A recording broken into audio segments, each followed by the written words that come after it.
ตาบอดก็ยังถึงมันแจ้งมันเหลือเข้าแป้งมันยังตักกลิ่นพูนนาทีนี้ก่อนละไปพ่อนากามันลุนก้าขายบะหมี่พูนมาถึงจ้างปิ่นนี้เพราะว่าศาสนาเปรียบเหมือนยุคเหมือนยาถ้าบัดจี้แจงมาถึงบ่เข้าใจเรื่องนี้เจ้า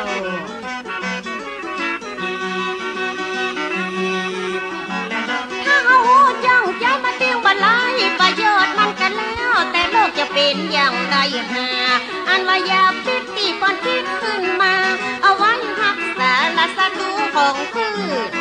อันยาของพระศาสนาเปิ้นเอาไว้รักษาคนหัวใจมืดกว่าศาสนาของเฮาจะบ่ยืดเพราะไอ้พวกนอนบอนนะทั้งหลายมันนอนเป็นเสือเนาะเป็นหนอนศัตรูศาสนาไล่กว่าศัตรูพืชไอ้พวกหัวใจมืดนี่มันยาสาไทยร้อยเดียมพันคมเล่กลอุ้มใบนอนบนทำลายศาสนาพระเจ้าเปิดออกข่าวโทรทัศน์ตัวบัดได้ยินกาตุเจ้ากับสีกาเปิดอู้กันเศร้า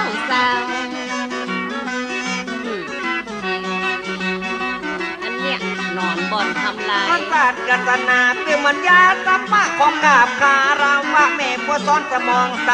ประการที่หกข้าก็ยังบ่เข้าใจที่ตัวบรรยายว่ามันเหมือนดอกไม้จะเป็นดอกพุกก็ว่าจะเป็นดอกปิ่นดอกเมืองเหนือเขาว่าปิ่นดอกเมืองใต้ไปวัดเขายังใส่ดอกไม้เขายังบ่ใจศาสนาใส่เก็บดอกไปอยู่เรื่อยจะมาใส่ศาสนาโอ้ก็เปิ้นเอาไปใส่ให้เป็นเครื่องน้ำตาใจบอกมาลังคาโจรมดยุ่งกับลูกคุกกับเป้จะตุ๊กจะเก่าผู้เรื่องดอกไม้มาจ้องใจของเฮาเปิ้นก็ดึงเอาไว้เอาไว้สาไว้ถ้าเป็นดอกไม้แล้วมันต้องมีเกสรถ้ากินมันบ่หอมขมอนก็บ่ใส่เจ้ามันบ่หอมผู้ตึงตองเนาะประการที่หกที่ป้อนกำหนดไว้เปรียบเหมือนดอกไม้นานาพฤกษาเมื่อลมมาพัดละกินมันก็ช่วยมาบอกว่าดอกสะบันงาหรือว่าดอกกุหลาบขึ้นชื่อดอกไม้ละมันต้องมีเกสรผู้เพิ่งก็มาตอมบินอยู่หยาบเพราะว่ากลิ่นหอมมีพลานุภาพสามารถดึงดูดมา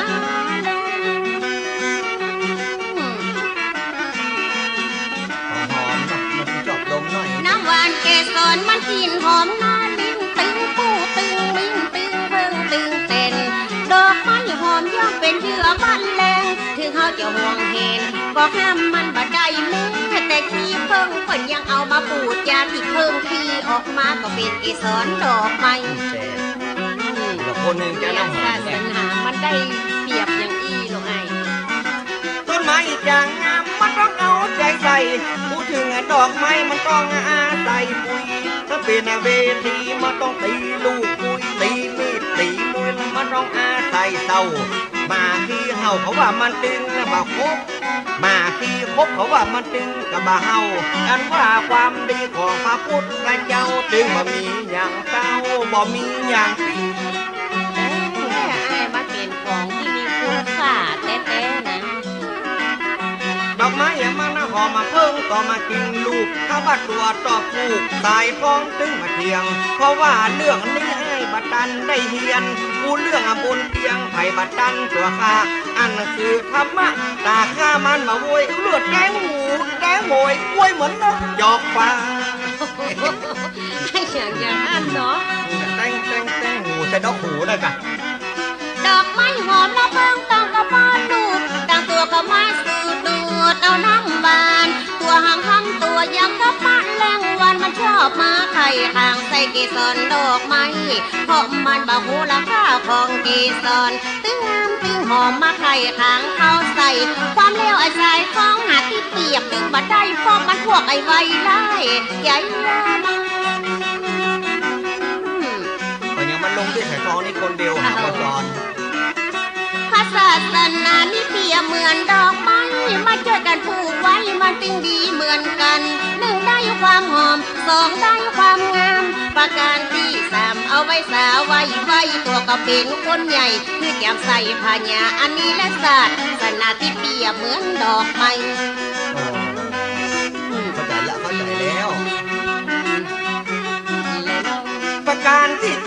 เป็นเหมือนเครื่องประดับถ้ามานั่งฟังเหมือนบนรับวันหันมันจะเป็นซอยเงินกับว่าเป็นซอยคำกล่าวว่ามันจะเป็นกองวิทยาศาสตร์จะเป็นซอยคอกับว่าเป็นซอยแขนเป็นทับทิมแดงมากล้าเป็นขนาดภาษาศาสตร์นามันต้องวิทยาศาสตร์มันเรื่องเอาไว้เรื่องกับธรรมะอูฮือฮะ อย่างว่าเนาะ กับว่านะศาสนาเหมือนอันนี้นะศาสนาเป็นเหมือนเครื่องกับประดับเพราะนายมันใส่ของปลอมตัวไปไหนพ่ออย่างกับดูทองลักเต้บ้านจองหลังเต้าวิธีไปว่าคือเปิ้นตัวบาดความงอนตัวหน้าบุญดีไข้หัวก็เพื่องแต่งตัวเนี่ยดู ใส่ของแท้มาได้นะบัดเดียวนะไอ้จะเป็นได้ใส่ของปลอม มันเงินบาทมา100ตัวขโมย ข้อหนึ่งข้อสองและข้อสามสี่ห้าหกบอกไปแล้วบดที่จำใส่ปัญญาข้อที่เจ็ดมือเครื่องประดับประดาของมีลากะประมาณกะตึงบัดได้ปัจจัยเหมือนสร้อยคอสร้อยแขนสร้อยทับทิมแดงที่เขาซื้อมาใส่สร้อยคอคำถ้าใส่เส้นใหญ่ๆจะตกเป็นเป้าผู้ร้ายสักวัน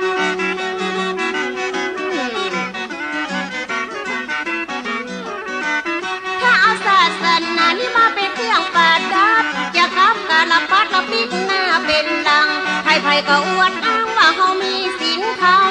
ตึงนัดกระเปิงนาที่เจรของบ้านอย่างแม่ไอ้สายทองใส่10 บัตรยังบะโปสิบนติดบาดคอตายนอนงอเจดัง โอ้โห หายหน้าสิบคอมาใส่ จะไปด่าพ่อล่อแม่อย่างที่มันจะแย่จะว่าโบซอนปากเสียเขาว่าผัวมันบังน้ำยำเมียเข้าติ่มของเต็มเมียแล้วมันจะเสียงจะซ้ำเปิ้นว่าเมียที่บันนับยำผัวเงินของเต้าหัวมันก็ดึงบ่อค้างเรื่องกาพันนั้นใส่ทองมาเอาสักอย่างไอ้ชอบกล้าแดงบางอาซอ อย่างอันนี้หุ่มเนาะ อันนี้มันเป็น กลางวันกลางวานบัดสน ศาสนาเป็นของทรงเกียรติจะไปคือมีก็เสนียดจะไปคือมีสันนิมขอบัวสอนติดทุกเอาเข่าผิดหูจักทำจักสินจักแก่จักเข้าพระตัวช่วยตอบศาสนาข้อแม่จะอุ้มบัวสอนกักแก่ย้ำหนาวคู่เจ้าได้หนาวนะ เดียวไปคนเดียวก็ได้เหรอ แล้วจะอุ้มว่ากะเป็นอาจารย์หรอ จะใส่บางคนหน้าปอเข้มแก้มปอเหี่ยวแต่งมานุ่งเตียวละเขียนคิ้วเขียนตา มันแต่งมาย่องใส่เพชรพินจินดา ใส่แว่นตาอย่างกับแม่ชะม้อยมันนุ่งสะเกิดมาสั้นเพียงกลางขาใส่นาฬิกาใส่สร้อยบัดนี้หัวใจมันยังบ่มีอันยังห้อยเพราะมันตายกับซอยมันยังมันตีไข่หัวนะ มาใส่ก็ขอจะว่าผมมีนิดเดียว ประดับประตังนอกมันเป็นอันตรายถ้าประดับตังในมันติงบ่มีปัญหาไปไหนก็มีคนนับหน้าถือตาเพราะซอยศาสนาคำตาแจ่มแจ้งคนบ่ฮู้คุณค่าของพระศาสนาก็บอกกันลงหัวมาที่มันเป็นเหนือแห่ง เบาๆหน่อยกับโบสอน แต่ลูก ไม่รู้นี่จะเอาศาสนาเป็นนัวรอบขอบคิดหมู่ศัตรูอามิตรถึงมาคิดนบกวนประเทศไทยเข้ามาใจเหมือนเราเหมือนยวนจะยักให้ใส่ส่วนเอาศาสนามาล้อมยักอันอย่างละขอคือมันสำเร็จบัดต้องขาดบัดต้องผิดเพราะว่ามีความถูกต้องประเทศเมืองใดที่วุ่นวายเดือดร้อนเพราะย้อนเขาบ่มีอาทิตย์ แต่น่ะมันบ่มีหัวในใจนั่นเนาะ เพราะหัวใจของคนมันดินลนสะปะเขาจะเลิกลดละตายังพ่อหันบึดกับปะของหอมบึดกับปะของงามแต่จะพระยายามันเลิกคือมันไปแม่ย่าแม่ยิงสายเขามาถามหาจะเอาศาสนามันล้อมหัวแหวนไป จังว่าแต่ว่า แต่กันตั้งนี้ต่อไปนะจะมาถามหาเลยเด้อ พระศาสนามันหัวรอบขอบเขตทุกใบทุกเพศในประเทศสยามประเทศไทยเขายังมีต่างหากเปิ้นเอาไว้ป้องกับศัตรูคอมมิวนิสต์แต่ว่ากิเลสนั้นเกิดจากตัณหาอันนี้แหละน่าคือศัตรูชีวิตถ้าเอาศาส สนามาเป็นหัวล้อขอบคิดชีวิตมีแต่ความมักสมมันพอๆกันเพราะว่าตัณหาเกิดมาจากกิเลสศัตรูตัวเอกมันถึงสนับสนุนนะเพราะว่าดวงจิตอันนี้เป็นตัวควบคุมบาปบุญบุญมันเลยสูญเลยมัวป้องกันข้าศึกเป็นปึ๊กเห็นในหนาคือเอาศาสนานี่โลมาล้อมโหล้อมในใจเขาก่อนเนาะเจ้าเพราะว่าศาสนามันเปรียบเหมือนที่อยู่จะขอถามคนถึงหมู่แล้วมันจะถูกก่อหาจะเอาพระพุทธนั้นมาโมหลังคาจะเอาศาสนาแล้วมาไปฝากข้ามห้องเพราะศาสนาเป็นน้ำมาทำคำสอนเขาจะอยู่เขาจะนอนตึงมาได้เดือดร้อนแต่มันลำบากเมื่อจะแปลงละอ่อนจะได้เปลี่ยนฝาห้องโอ้ยเขาพูดว่าเป็นบ้านหลังในบุญพระศาสนาอันนี้เป็นของวิเศษเพราะว่าคนเขาจะมีกิเลสตัณหาจะเอาศีลธรรมมาแปลงปากแปลงฝามากับใจนักหนาซึ่งมาจ้างจะหูเวลาว่าข้าจะไปนอนด้วยตัวข้ายังมักหัวศาสนาเปิดนั่นแค่เปิดก็บอกว่า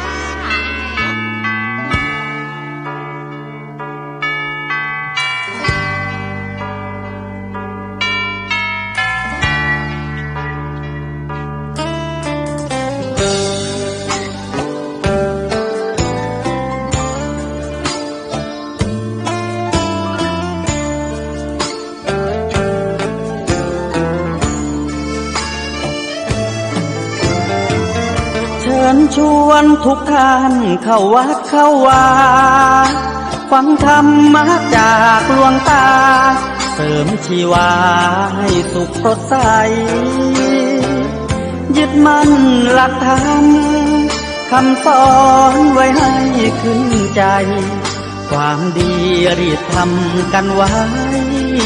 หญิงชายอย่าได้นายนี้เชิญชวนทุกท่านเข้าวัดเข้าวา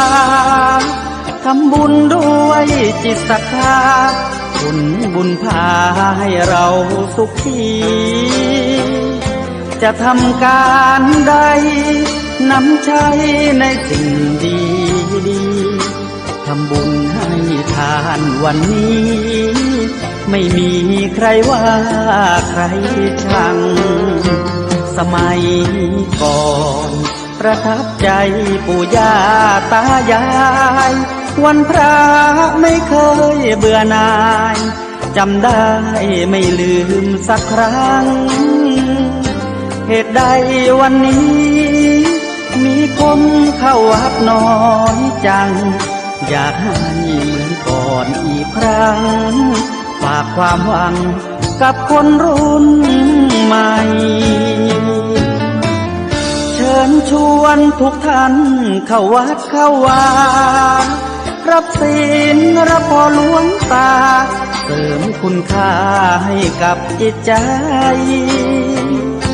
กระทำความดีเรื่องนี้ไม่ต้องอายใคร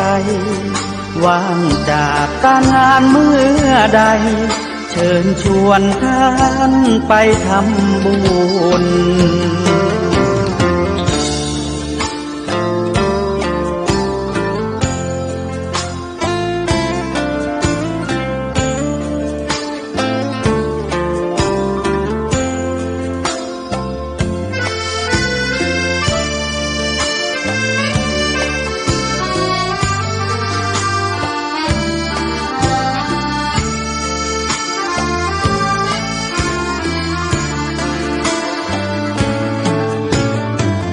เชิญชวนทุกท่าน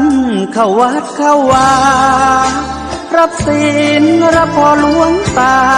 เสริมคุณค่าให้กับจิตใจ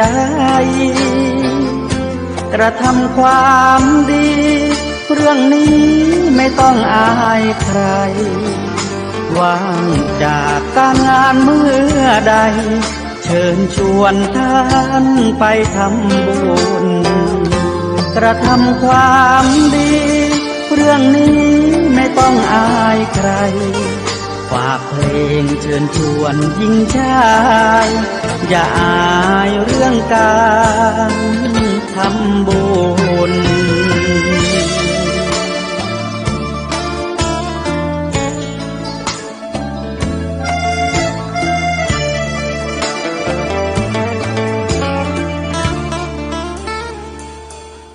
ถวายความเคารพพระมหาเถรานุเถระครูบาอาจารย์เจ้าทั้งหลายจุดตนจุองค์ขอความในธรรมเจริญสุขเจริญธรรมจงมีแก่ท่านสาธุชนผู้ฟังทางสถานีวิทยุคลื่น FM 104.50 เมกะเฮิรตซ์ทุกท่านในเมื่อค่ำยามเย็นในวันนี้ได้มาพบกันกับสาระธรรมเสียงธรรมวัดสลีโสดาพระอารามหลวงจังหวัดเชียงใหม่เสียงธรรมพระธรรมจาริกงานเผยแผ่พระพุทธศาสนาแก่ราษฎรพื้นที่สูงได้มาปะกันเมื่อค่ำยามเย็นบรรยากาศตีนดอยสุเทพเจ้าวันนี้ก็เปล่งว่าดีบ่มีฟ้ามีฝนพระเนนเถนน้อยอยู่วัดสลีโสดาก็ได้พากันกวาดวัดวาอารามเมื่อสะอาดสะอ้านเมื่อเจ้าเมื่อค่ำวันหยุดวันพักก็ได้ปฏิบัติกันตื่นเจ้ามาก็ออกรับบิณฑบาตจากศรัทธาญาติโยมพุทธบริษัททั้งหลายที่ได้มาทำบุญการทุกเจ้าก็เป็นกิจวัตรในการประพฤติวัดปฏิบัติธรรมประจำวัดสลีโสดาพระอารามหลวงจังหวัดเชียงใหม่ให้ท่านสาธุชนได้มีโอกาสได้ทำบุญเมื่อเจ้าก็ดีให้หารพระสังฆเจ้าครูบาอาจารย์ได้ออกบิณฑบาตก็พากันมาร่วมบุญเป็นการเคารพนับถือในพระรัตนตรัยในพระพุทธศาสนาความเคารพนับถือก็เป็นมังคละเป็นมงคลของชีวิตเราได้ตระหนักได้ทราบซึ้งถึงคุณงามความดีของบุคคลยอมรับนับถือความดีด้วยจิตด้วยใจแสดงออกความเคารพนับถือด้วยความอ่อนน้อมอ่อนโยนอย่างเหมาะสมทั้งต่อหน้าและรับหลังวัตถุทั้งหลายในโลกต่างมีคุณสมบัติเฉพาะตัวของมันถ้าใครทราบคุณสมบัติเหล่านั้นตามความเป็นจริงก็สามารถนำไปใช้ประโยชน์ได้มากนักวิทยาศาสตร์รู้คุณสมบัติของแม่เหล็กก็นำไปผลิตกระแสไฟฟ้าได้รู้คุณสมบัติของแร่เรเดียมก็นำไปใช้รักษาโรคมะเร็งได้แต่การที่จะรู้คุณสมบัติความเป็นจริงของสิ่งต่างๆนั้นทำได้ยากมากก็เป็นวิสัยของนักปราชญ์ของผู้มีปัญญาเช่นกันคนทั้งหลายในโลกต่างก็มีคุณงามความดีในตัวต่างๆกันไปมากบ้างน้อยบ้างมาเท่ากันผู้ใดทราบถึงคุณงามความดีของบุคคลทั้งหลายได้ตามความเป็นจริงก็จะเป็นประโยชน์ทำให้มีโอกาสที่จะถ่ายทอดคุณความดีนั้นๆจากผู้อื่นมาสู่ตนเองแต่การที่จะสามารถรู้หันถึงความดีของผู้อื่นก็ทำได้ยากยิ่งกว่าการรู้คุณสมบัติของวัตถุต่างๆเพราะมีกิเลสมาบังใจมีความคิดลบหลู่กุนต้านเอาความบัจใจใส่ความทะนงตัวทำให้คนมองคนอื่นกี่คนก็หันเป็นคนที่บดีคนนั้นก็บดีคนนี้ก็บดีคนไหนก็บดีมาหันมีไผดีสักคนถ้าจะมีก็หันมีอยู่คนเดียวคือตัวเองดีกว่าเพื่อน คนพวกนี้เป็นคนตาบ่มีแววก็คือตาใสๆตาก็ใสดีแต่บ่มีบ่หันเพราะขาดความสังเกตมองคุณงามความดีของคนอื่นบ่ออกบ่มีแววตาเมื่อมองความดีของเขาบ่ออกก็บ่สนใจที่จะถ่ายทอดความดีของเขาเข้ามาสู่ตัวเองดังนั้นคนที่มีปัญญามากจนกระทั่งตระหนักในความดีของผู้อื่นจึงจัดเป็นคนพิเศษเพราะใจของคนได้ยกสูงขึ้นแล้วพ้นจากความถือตัวต่างๆเปิดกว้างความที่จะรองรับความดีจากผู้อื่นเข้าสู่ตนคนชนิดนี้คือคนที่มีความเคารพความเคารพเมื่อใช้ประโยชน์จากสิ่งใดเฮาก็ต้องจำเป็นรู้ถึงคุณค่าของสิ่งนั้นก่อนฉันใดผู้ที่ทำประโยชน์จากบุคคลอื่นได้จำเป็นต้องมีความเคารพต่อบุคคลก่อนฉันนั้นสิ่งที่ควรเคารพอย่างยิ่งในโลกนี้มีคนทรัพย์สิ่งของเหตุการณ์การงานและอื่นๆอีกมากมายจนนับบ่ถ้วนที่เกี่ยวข้องกับตัวเฮาแต่พระสัมมาสัมพุทธเจ้าพระองค์ทรงแนะให้เฮามีความเคารพไม่ดูเบาตระหนักในสิ่งที่คุณค่ามี7ประการตระหนักในสิ่งที่มีคุณค่าที่สำคัญ7ประการ 1. ให้มีความเคารพในพระสัมมาสัมพุทธเจ้า 2. ให้มีความเคารพในพระธรรม 3. ให้มีความเคารพในพระสงฆ์ 4. ให้มีความเคารพในการศึกษา 5. ให้มีความเคารพในสมาธิ 6. ให้มีความเคารพในความไม่ประมาท 7. ให้มีความเคารพในการต้อนรับแขกความเคารพในพระสัมมาสัมพุทธเจ้าคือตระหนักถึงพระคุณความดีอันมีอยู่ในพระองค์ซึ่งกล่าวโดยย่อก็ได้แก่พระปัญญาคุณพระบริสุทธิคุณพระมหากรุณาธิคุณแล้วแสดงออกซึ่งความเคารพโดยเมื่อพระองค์ทรงพระชนอยู่ก็แสดงความเคารพในการทั้ง3เข้าเฝ้าพุทธองค์เจ้ากลางวันเย็นเมื่อพระองค์ไม่สวมรองเท้าจงกรมเราก็ไม่สวมรองเท้าจงกรมเมื่อพระองค์จงกรมในที่ต่ำเราก็จะไม่จงกรมในที่สูงกว่าเมื่อพระองค์ประทับในที่ต่ำเราจะไม่ประทับอยู่ในที่สูงกว่าไม่ห่มผ้าคลุมบ่าทั้งสองในที่ซึ่งทอดพระเนตรหันไม่สวมรองเท้าในที่ซึ่งทอดพระเนตรเห็นไม่กางร่มในที่ซึ่งทอดพระเนตรเห็นไม่ถ่ายอุจจาระปัสสาวะในที่ซึ่งทอดพระเนตรเห็นสมัยเมื่อพระองค์ปรินิพพานแล้วก็แสดงความเคารพโดยไปไหว้เจดีย์พระธาตุเจ้าตามโอกาสสั่งสถานที่ประสูติตรัสรู้ปฐมเทศนาปรินิพพานตามโอกาสเคารพพระพุทธรูปเคารพพุทธาวาสพระอุโบสถวิหารโบสถ์สวมรองเท้าเข้าในขวางมหาเจดีย์กลางจ้องกลางร่มเข้าไปในขวางพระธาตุเจดีย์เมื่อเดินใกล้พระธาตุเจดีย์เดินพูดจากันไป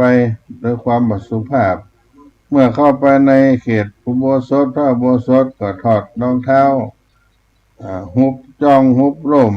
ทำอาการต่างๆซึ่งแสดงถึงความกระด้างหยาบคายปฏิบัติตามพุทธโอวาทดูเป็นนิดนี้เมื่อพระองค์ยังมีพระชนอยู่แล้วก็เมื่อพระองค์ได้ปรินิพพานไปแล้วความเคารพของพระพุทธเจ้าก็มีอยู่2หมวดอันใหญ่และอันที่2นั้นความเคารพในพระธรรมคือตระหนักถึงคุณประโยชน์อันมหาศาลของพระธรรมคำสั่งสอนของพระสัมมาสัมพุทธเจ้าแล้วแสดงออกซึ่งความเคารพ เมื่อมีประกาศแสดงธรรมก็ไปฟังธรรมด้วยความสงบสำรวมตั้งใจมานั่งรับมานั่งกู้กันบ่คิดฟุ้งซ่านเมื่อเขาไปฟังธรรมบ่วางหนังสือธรรมะไว้ที่ต่ำบ่ดูหมิ่นพระธรรมบอกธรรมสอนธรรมด้วยความระมัดระวังบ่ให้ผิดพลาดอันนี้ความเคารพในพระธรรมคำสอนของพระพุทธเจ้าอันที่สามเคารพในพระสงฆ์คือตระหนักคุณความดีของท่านพระสงฆ์ผู้ปฏิบัติดีปฏิบัติชอบเป็นผู้สืบอายุพุทธศาสนาแสดงออกซึ่งความเคารพโดยการกราบไหว้การนั่งให้เรียบร้อยบัดสวมรองเท้าบัดกลางร่มกลางจ้องในที่ประชุมสงฆ์ไหว้ด้วยกิริยาการนั้นเรียบร้อยนั่งให้เรียบร้อยและบัดขนองมือขนองเท้าต่อหน้าท่านเมื่อพระเถระไม่เชิญก็ไม่แสดงธรรมเมื่อพระเถระไม่เชิญก็บวชรู้แก้ปัญหาธรรมเมื่อเดินยืนนั่งเบียดพระเถระบ่เดินบ่ยืนบ่นั่งเบียดพระเถระดูแลท่านด้วยความเลื่อมใสต้อนรับท่านด้วยทายธรรมเคารพในพระสงฆ์มีอยู่9ประการญาติโยมการเคารพในพระธรรมเคารพในพระธรรมพระสงฆ์ก็ผ่านพ้นไป3อย่างแก้วทั้ง3แล้วก็มาเคารพในการศึกษาได้ตระหนักถึงคุณค่าของการศึกษาหาความรู้แสดงออกซึ่งความเคารพโดยตั้งใจศึกษาเราเรียนอย่างเต็มที่ทางโลกทางธรรมจะศึกษาเรื่องใดก็ศึกษาให้ถึงแก่นให้เข้าใจบ่ทำเยาะแยะบำรุงการศึกษาสนับสนุนศึกษาทั้งทางโลกทางธรรมเคารพในสมาธิคือตระหนักถึงคุณประโยชน์อันมหาศาลของการทำสมาธิแสดงออกซึ่งความเคารพโดยตั้งใจฝึกสมาธิอย่างสม่ำเสมออย่างสม่ำเสมอให้มากที่สุดเท่าที่จะมากจะนักได้เพราะสมาธิเป็นสิ่งสำคัญในการสร้างความดีทั้งหลายเป็นการฝึกฝนตนเองอย่างยิ่งยวดทำให้รู้และเข้าใจธรรมอย่างแท้จริงดังจะหารได้จากในไตรสิกขาซึ่งถือเป็นหัวใจของพระพุทธศาสนาได้แก่ศีลสมาธิปัญญาพระสัมมาสัมพุทธเจ้าก็ตรัสไว้ว่าศีลจะเป็นพื้นฐานทำให้เกิดสมาธิได้ง่ายแล้วสมาธิจะทำให้เกิดปัญญาซึ่งเป็นเครื่องพาให้เราได้บรรลุนิพพานจะหันว่าเรารักษาศีลก็เพื่อมาให้ไปทำความชั่วทำให้ใจก็เศร้าหมองเป็นสมาธิได้ง่ายและปัญญาก็เกิดจากสมาธิก็จึงเป็นหัวใจหลักในการทำความดีทุกชนิดแม้การกำจัดกิเลสเข้าสู่นิพพานสมาธิภิกขเวภาเวทะสมาหิโตภิกขเวภิกขุยะถาภูตังปชานาติภิกษุทั้งหลายพวกเธอจงเจริญสมาธิเถิดภิกษุทั้งหลายภิกษุผู้ที่จิตตั้งมั่นแล้วย่อมรู้ชาติตามความเป็นจริงมีบางคนพยายามจะเข้าถึงธรรมโดยการอ่านการฟังธรรมโดยไม่ยอมทำสมาธิซึ่งแม้เขาจะอ่านจะท่องธรรมะได้มากเพียงใดก็ย่อมมามีโอกาสเข้าถึงธรรมได้เลยเพราะความรู้ธรรมจากการอ่านการท่องนั้นเป็นเพียงพื้นฐานความรู้อาจจะบังเกิดผลได้เป็นดวงปัญญารู้แจ้งสว่างไสวต่อเมื่อได้นำปฏิบัติด้วยการทำสมาธิอย่างยิ่งยวดเท่านั้นยังมีบางคนกล่าวว่าการทำสมาธิเป็นส่วนเกินเป็นการเสียเวลาถ้าพบใครที่กล่าวเช่นนี้ก็พึงทราบทันทีว่าเขากล่าวตู่พระพุทธพจน์เสร็จแล้วมีคนที่ใช้บ่ได้บ่ควรครบเพราะ เขายกตัวของเขาเอง เขาพยองคิดว่าตนเก่งกว่าพระสัมมาสัมพุทธเจ้าก็ใจบ่ได้ ความเคารพในความไม่ประมาทลำดับต่อมาซึ่งตระหนักอยู่ในประโยชน์ของการมีสติกำกับตัวในการทำงานต่างๆแล้วก็แสดงออกซึ่งความเคารพโดยมันฝึกสติเพื่อให้บ่ประมาทด้วยการเจริญสมาธิภาวนาอยู่เนืองๆบ่ได้ขาดความเคารพในการต้อนรับแขกคือตระหนักถึงคุณประโยชน์ของการต้อนรับแขกทำให้บ่มีก่อศัตรูปกติคนเราจะ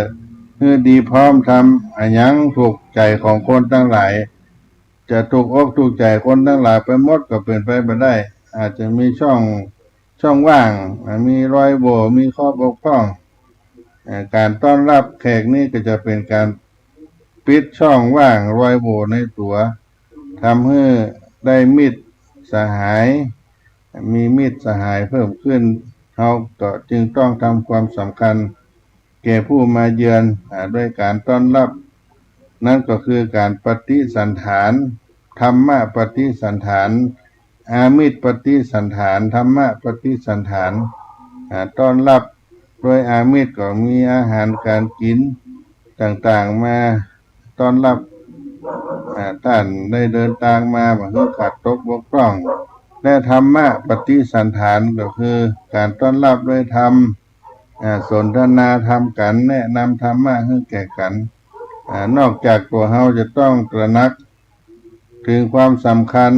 ของการต้อนรับแขกแล้วแม้คนในบ้านก็ต้องฝึกให้การต้อนรับไปด้วยบ่เช่นนั้นก็จะพลาดไปเช่นข้าราชการผู้ใหญ่บางคนตนเองต้อนรับแขกได้อย่างดีเยี่ยมแต่บ่ได้ฝึกคนในบ้านไว้เวลาตนเองมาอยู่แขกมาบ้านมาเฮือนมาที่ทำงานสำนักงานคนรับใช้อู้จากัเพื่อนบ่ดีบ่ม่วนทำให้เขาได้ผูกใจเจ็บคิดว่าเจ้าของบ้านยุยงส่งเสริมก็หาทางโจมตีเอาจนต้องเสียผู้เสียคนก็มีมากโดยที่ตนเองก็บ่รู้สาเหตุว่าเขาเป็นศัตรูเพราะอะไรอย่างเมื่อเราสังเกตได้ก็จะเห็นว่าคนในโลกนี้มีหลายพันล้านคนสิ่งของเหตุการณ์การงานในโลกนี้มีหลายแสนหลายล้านอย่างแต่พระสัมมาสัมพุทธเจ้าก็ทรงให้เราสนใจอย่างจริงจัง7อย่างพระพุทธพระธรรมพระสงฆ์การศึกษาสมาธิความไม่ประมาทและการต้อนรับทั้ง7ประการนี้เป็นที่สำคัญในสิ่งเคารพทั้ง7ประการนี้ก็เป็นแกนหลักของความเคารพทุกอย่างเมื่อเราสามารถไตร่ตรองจนตระหนักถึงคุณของสิ่งที่เคารพอย่างยิ่งในสำคัญทั้ง7ประการนี้แล้วต่อไปเขาก็จะสามารถตรองถึงความดีของสิ่งอื่นนั้นที่เขาจะมาแต่ตรองนั้นก็ได้ชัดเจนและละเอียดลึกซึ้งยิ่งขึ้นก็กลายเป็นผู้รู้จริงและทำได้จริงทุกอย่างคนหนึ่งเมื่อฝึกตนเองให้มากด้วยความเคารพแล้วในบัจจานิสัยชอบที่จับผิดคนอื่นก็จะเบาบางหายไปเจอไผก็จะคอยมองแต่คุณงามความดีของเปิ้นต่อไปความชั่วทั้งหลายเขาก็จะนึกบ่ออกนึกแต่ความดีวิธีทำความดีตัวเขาก็จะกลายเป็นที่รวมแห่งความดีเหมือนทะเลเป็นที่รวมของน้ำทั้งหลายฉะนั้นการแสดงความเคารพก็คือการแสดงความตระหนักความดีสิ่งที่เราเคารพด้วยใจจริงให้ปรากฏชัดแก่บุคคลทั่วไปด้วยการแสดงออกทางกายวาจามีอยู่หลายวิธีหลีกทางให้ลูกคืนต้อนรับ การให้ที่นั่งแก่ท่านการประนมมือเวลาพูดกับท่านการกราบการไหว้การขออนุญาตก่อนทำกิจต่างๆการวันทยาวุธการวันทยาหัตถ์การยิงสรุปการโลดธงเหล่านี้การแสดงความเคารพที่ถูกต้องตามหลักธรรมก็หมายถึงการแสดงออกเพราะตระหนักในคุณความดีของสิ่งที่เคารพด้วยใจจริงนักเรียนที่คำนับครูเพราะเกรงว่าบ่ทำจะถูกตัดคะแนนความประพฤติทหารที่ทำวันทยาหัตถ์ผู้บังคับบัญชาตามกฎระเบียบหรือทำเพราะเกรงว่าถ้าบ่ทำจะถูกลงโทษอย่างนี้บ่จัดว่าเป็นไปด้วยความเคารพแต่เป็นไปด้วยเกรงกลัววินัยจะเกิดโทษขึ้นกับตัวเก่าดังได้กล่าวไปว่าความเคารพคือการตระหนักในความดีของคนอื่นและสิ่งอื่นซึ่งผู้ที่จะตระหนักในความดีของคนอื่นและสิ่งอื่นได้ก็จะต้องมีคุณสมบัติอย่างหนึ่งเป็นทุนในใจก่อนนั่นก็คือปัญญาความรู้จักผิดชอบชั่วดีพอสมควรและเมื่อเราแสดงความเคารพออกไปแล้วจึงอีกฝ่ายหนึ่งก็จะรู้ทันทีว่าคนนี้มีคุณธรรมสูงมีความเคารพมีเอาปัญญาเขาก็เกิดความตระหนักในความดีของเราและแสดงกิริยา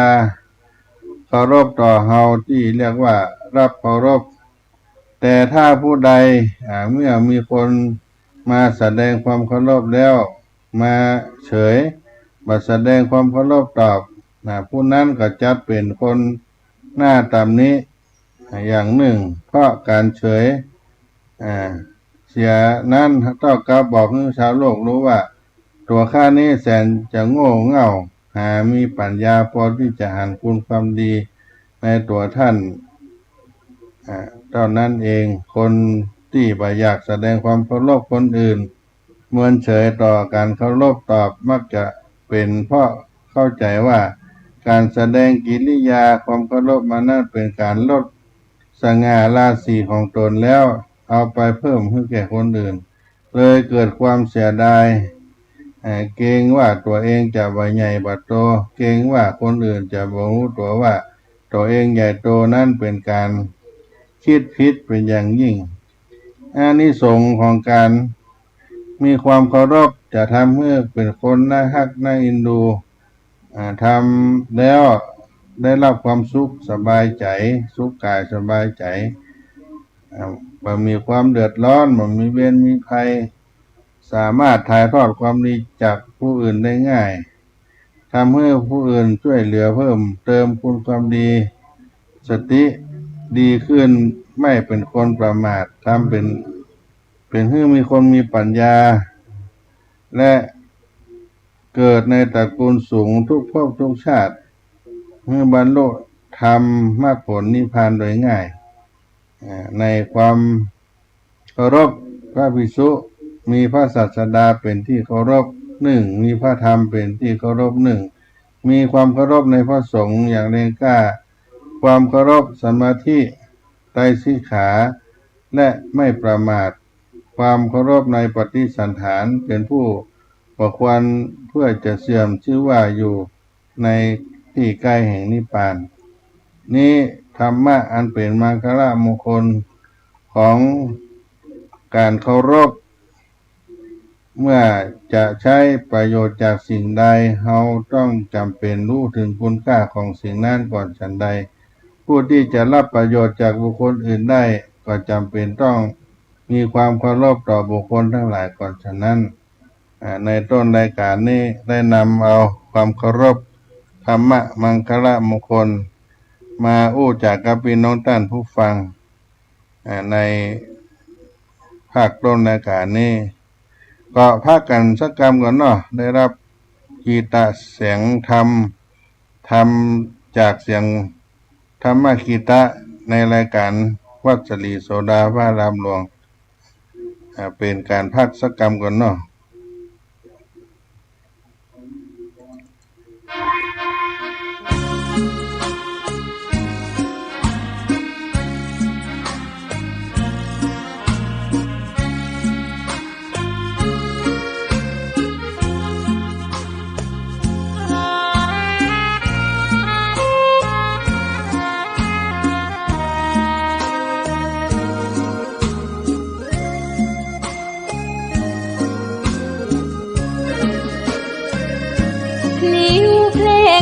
ำถูกถ้อยคำเข้าถึงจิตใจ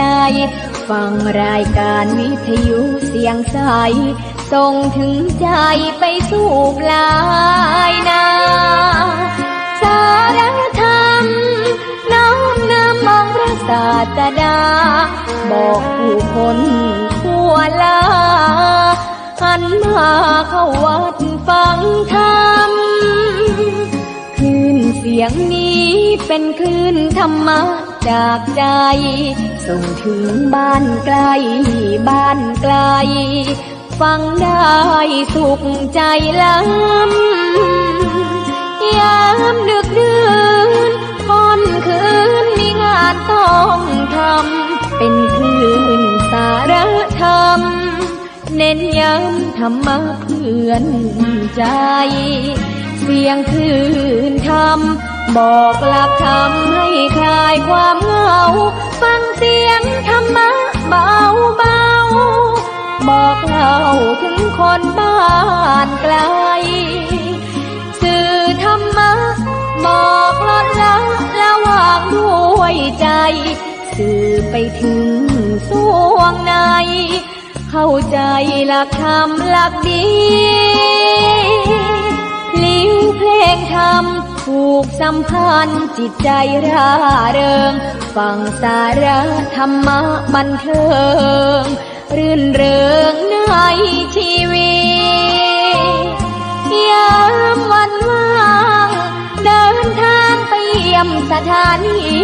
นัดพบกันน้องพี่วันนี้วันดีวันเสาร์สวดมนต์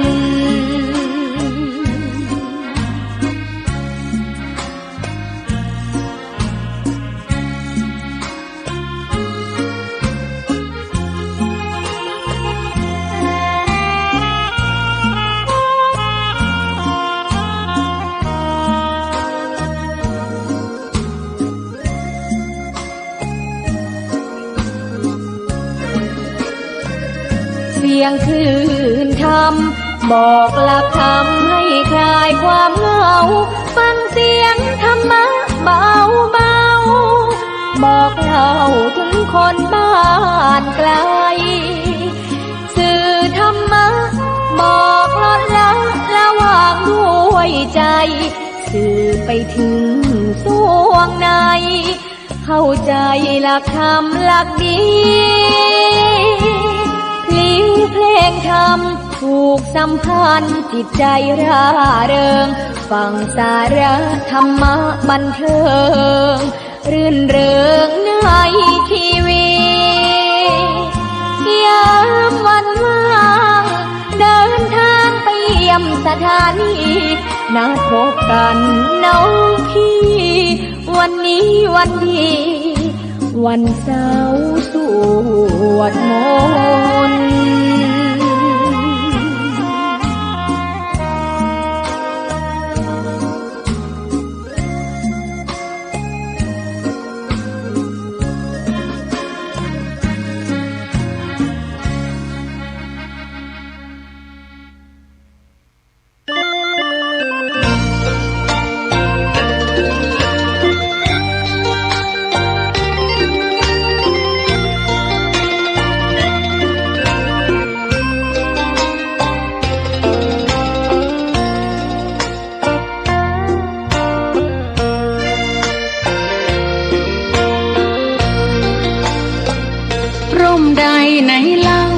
จะเย็นเท่าร่มโพธิ์ทองทั่วลาศรัทธายกย่องร่มของพุทธศาสนายิ่งกว่าร่มใดกันแดดไฟฝนลมนาแผ่กิ่งก้านสาขาปกคลุมประชาทุกชีวิตเย็นใดไหนเล่าจะเทียมเท่าเย็นใจพระธรรมที่ทรงตรัสไว้เป็นความจริงใสตรัสไว้ด้วยดีผู้ทำเห็นเองไม่จำกัดการเวลานาทีผิดถูกแค่กันตรงนี้ จะไม่มีเรื่องราวก่อกวนพุทธศาสนาเชื่อมมากับเมืองสยามวัดบ้านโรงเรียนเขตข้ามปฏิบัติตามแม่ยามเรรวนคิดทำสิ่งใดเป็นไปเพื่อประโยชน์ทั้งมวล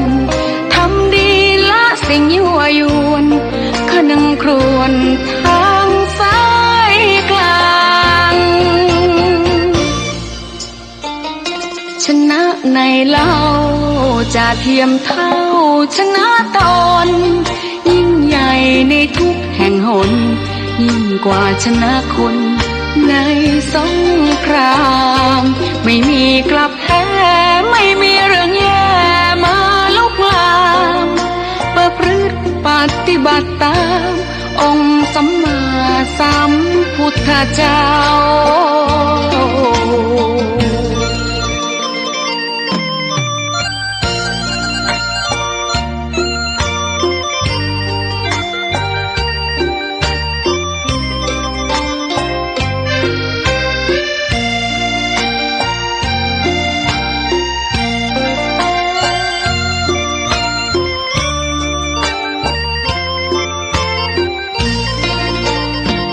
พุทธศาสนา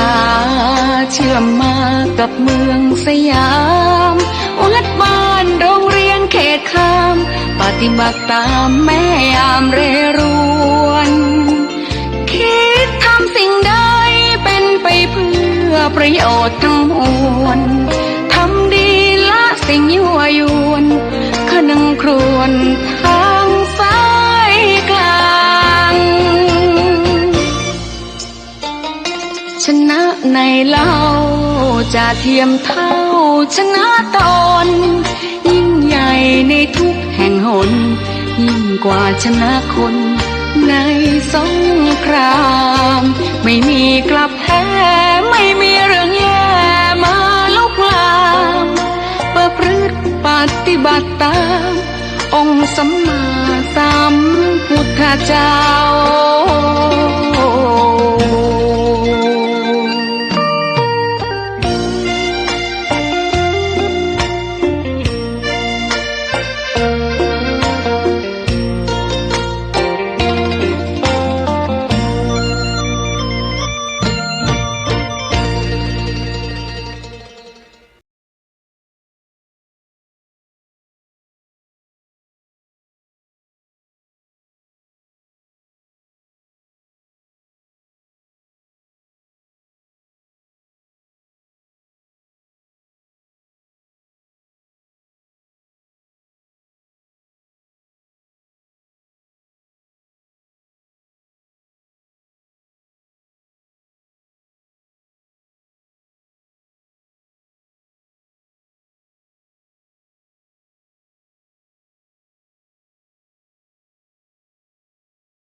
ก็มาถึงช่วงที่สองท้ายรายการสาระเสียงธรรมวัดสลีโสดาพระธรรมจาริกในเมื่อค่ำยามเย็นวันนี้ได้อู้เรื่องการได้ฝึกจิตฝึกใจให้เป็นการพัฒนาตัวเองในจิตในใจของเรานั้นทำทั้งหลายมีใจเป็นหัวหน้ามีใจประเสริฐสุดสำเร็จแล้วด้วยใจถ้าบุคคลมีใจร้ายแล้วจะอู้หรือทำทุกข์ก็ย่อมติดตามผู้นั้นไปเพราะเหตุนั้นเหมือนอย่างล้อไปตามที่รอยเท้าของโคที่ลากเกินไปฉะนั้นวงล้อที่เลื่อนไปตามรอยเท้าโคที่ลากเกินไปฉะนั้น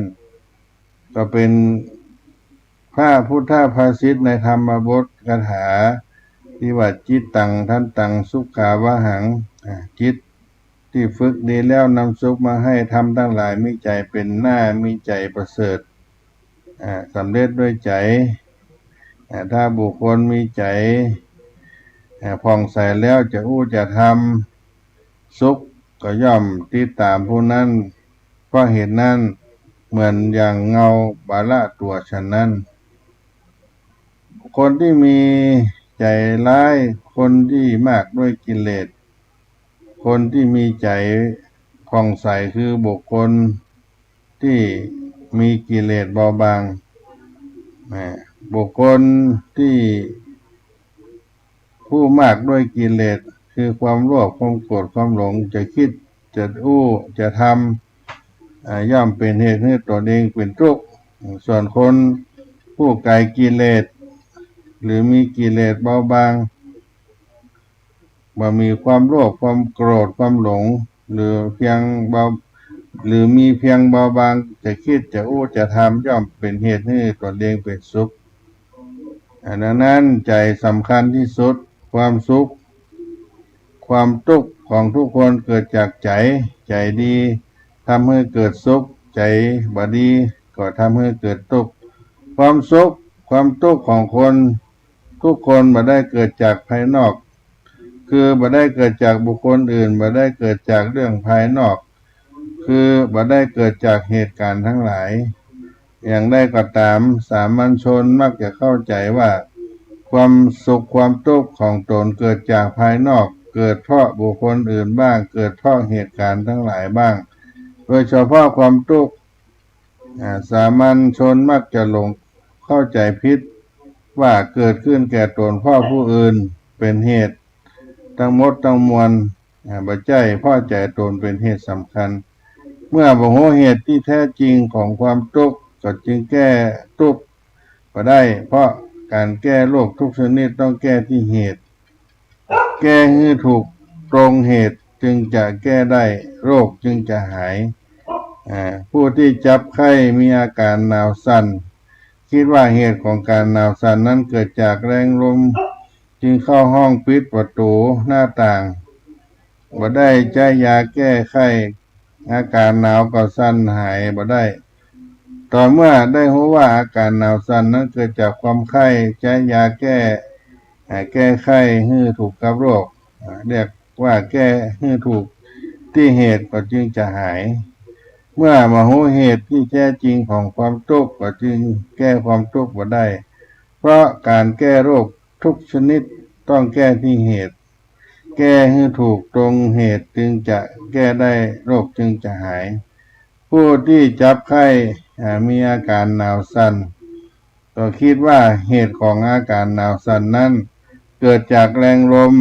จึงจะเข้าห้องปิดประตูหน้าต่างบ่ได้ใช้ยาแก้ยาไข้อาการหนาวสั่นก็หายบ่ได้ต่อเมื่อได้รู้อาการหนาวสั่นนั้นเกิดจากความไข้ใช้ยาแก้ไข้แก้ให้ถูกกับโรคก็เรียกว่าแก้ให้ถูกที่เหตุจึงจะหายแต่ไหนแต่ไรมาจนกระทั่งทุกวันนี้ความทุกข์ของบุคคลผู้มีใจร้ายมีอยู่มากมาย ความสุขของบุคคลผู้มีใจผ่องใสก็มีอยู่พิจารณาพระพุทธภาษิตที่ว่าถ้าคนมีใจร้ายแล้วคนมีใจห้ายใจร้ายจะอู้จะทำทุกข์ก็ย่อมที่ตามไปเหมือนล้อตามรอยโคที่ลากเกวียนไปถ้าคนมีใจผ่องใสจะอู้จะทำสุขก็ย่อมที่ตามไปเหมือนเงาตามงัวเงาตามตัวเฮาย่อมจะสามารถรู้จักตัวเองได้ตามความเป็นจริงรู้จักตนเป็นผู้เป็นตัวเป็นตนเฮานั่นน่ะได้ทำรู้จักว่าตนเป็นผู้มีใจร้ายหรือใจที่จะผ่องใสถ้าอู้ไปแล้วทำไปแล้วหรือเพียงคิดแล้วเกิดความทุกข์ก็รู้จักตนเองว่าเป็นผู้มีจิตใจร้ายแต่ถ้าอู้ไปแล้วทำไปแล้วคิดแล้วเกิดความทุกข์ก็รู้จักตนเองว่าเป็นผู้มีใจที่ผ่องใสทำอันใดไปก็บ่เกิดทุกข์เหล่านี้ก็เป็นการที่พิจารณาใจของตัวเฮาที่องค์พระสัมมาสัมพุทธเจ้าแสดงว่าจิตที่ฝึกแล้วนำสุขมาให้การฝึกจิตจึงเป็นการดีปกตินั่นจิตเป็นสิ่งที่ข่มยากแต่ก็ข่มได้เบาไว้อ่อนไหวไปตามอารมณ์ต่างๆง่ายแต่ด้วยการข่มการฝึกก็สามารถทำให้นักแน่นมั่นคงสม่ำเสมอและแม้มีปกติตกไปตามไข่คือยินดีพอใจไปในหน้าไข่หน้าปรารถนาแต่ด้วยการข่มการฝึกก็สามารถทำให้ละความยินดีพอใจนั่นได้เมื่อจิตได้รับการข่มการฝึกแล้วฮื้อบะอ่อนไหวเปลี่ยนแปลงไปตามอารมณ์ต่างๆโดยง่ายและฮื้อละความยินดีพอใจในสิ่งที่น่าใคร่น่าปรารถนาจิตก็จะเป็นสุขที่พระพุทธองค์ได้สอนได้ตรัสไว้ว่าจิตที่ฝึกแล้วนำสุขมาให้ที่กล่าวว่าจิตไวหรือจิตเบาหรืออ่อนไหวก็หมายถึงเปลี่ยนแปลงง่ายเกิดดับเดียวไปอยู่กับอารมณ์ตั้งตาตั้งรูปเดี๋ยวไปอยู่กับอารมณ์ตั้งหูตั้งเสียงไปอยู่กับกลิ่นอยู่กับรสเหล่านี้เป็นต้นว่าหันรูปสวยรูปงามก็เปิงอกเปิงใจเดี๋ยวไปหันได้ยินเสียงไพเราะบ่ไพเราะชอบใจบ่ชอบใจกลิ่นหอมบ่หอมชอบใจบ่ชอบใจจิตไปอยู่กับอารมณ์ต่างๆดังกล่าวเป็นต้นเป็นไปอย่างรวดเร็วว่องไวจนปกติสามัญชนยากจะจับจะตามจิตของตนได้ทันได้หรือเรียกว่าสามัญชนตามบัดตันรู้อาการแห่งจิตตนเพราะความเบาไวดังกล่าวแล้วยังได้ก็ตามด้วยการฝึกอาศัยสติความรู้อาการของจิตก็สามารถข่มจิตไว้ให้นักแน่นมั่นคงบ่เบาบ่ไวบ่รับอารมณ์ต่างๆโดยง่ายเพราะฉะนั้นจิตปกติจิตมีปกติตกไปตามไข่จิตไปตามอารมณ์ปรารถนาพอใจทั้งหลายจนยากที่จะถอนได้แต่ยังได้ก็ตามจิตที่ฝึกจิตโดยอาศัยสติปัญญาประกอบกันสม่ำเสมอก็จะสามารถทำให้จิตละอารมณ์มาเป็นที่น่าใคร่ปรารถนาพอใจได้ก็เป็นเรื่องอันสติปัญญาที่จะไม่การข่มจิตข่มใจให้เฮา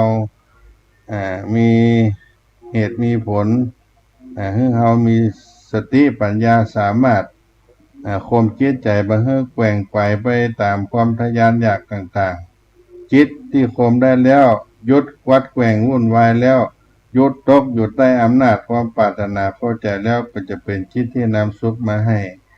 ก็เป็นธรรมะมาปันมาฝากพี่น้องกันผู้สาธุชนทั้งหลายเมื่อค่ำยามเย็นในวันนี้ไป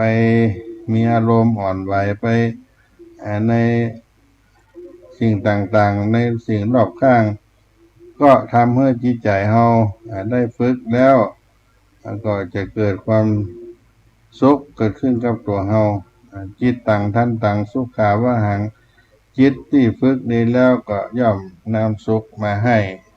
เป็นธรรมะวรรณการนำมาปั่นมาฝากพี่น้องท่านสาธุชนทั้งหลายในเมื่อค่ำเย็นๆวันนี้ก็ขอล่ำลารายการไว้ก่อนเนาะเวลาก็งดเสียงไปป้าก็พบกันในเสียงธรรมวัดสลีโสดาพระอารามหลวงพระธรรมจาริการเผยแผ่งานแก่พี่น้องชาวเขาวันนี้ก็ขอให้ทุกท่านอยู่เย็นเป็นสุขกันทั่วหน้าจัตตาโลธรรมาวะทันติอายุวันโนสุขังปะลัง